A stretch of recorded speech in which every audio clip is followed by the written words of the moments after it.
Hi, this is Mark News from Plant Talk Radio. Thanks for subscribing and listening to our podcast, Your Gardening Questions from Plant Talk Radio.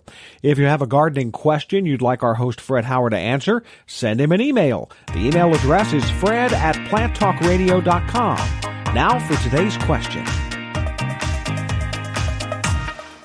Yeah, we had some good blueberries when we lived in Ohio. We lived in just north of Columbus there for 34 years, and we planted 6 blueberry bushes, 3 of 2 different varieties, so that we would get a length of time between harvest from the early to the late. And we did it in a raised bed, and the soil there was pretty heavy clay, and the pH was closer to like 7.5. Which is way too high for blueberries. They like it acid. So we ended up, I'm going to say, if my memory serves me correctly, about 3/4 of what we planted those blueberries in was sphagnum peat moss mixed in with the existing soil. And then each spring we spread sulfur around those blueberry plants to help lower the pH.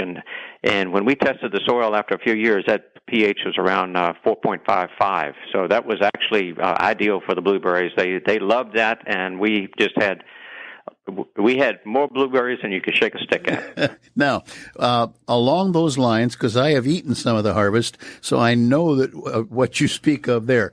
In terms of the how would you guide someone that is going to plant 3 or 4 blueberry plants, not in a bed? How much sulfur, is there a way to quantitatively help people that they don't get on too much or too little? Oh yeah, as I mentioned before, it was a raised bed, so it was well drained, which is helpful because you're putting in a lot of sphagnum peat moss in there, so that's going to want to hold moisture, and you don't want it to be too wet for them. Mm-hmm.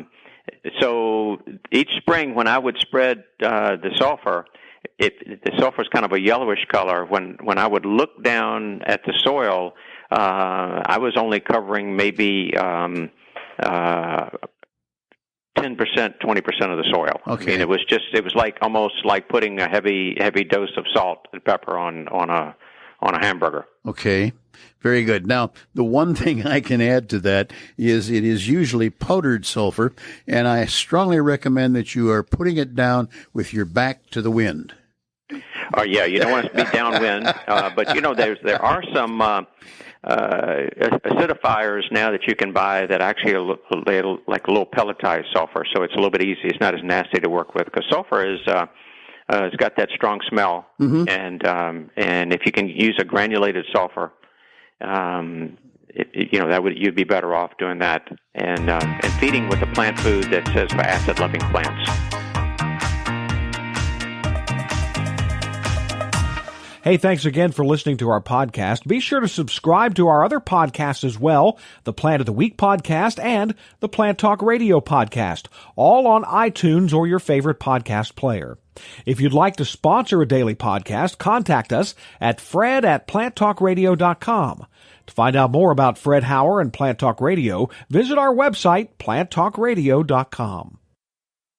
Circle270media.com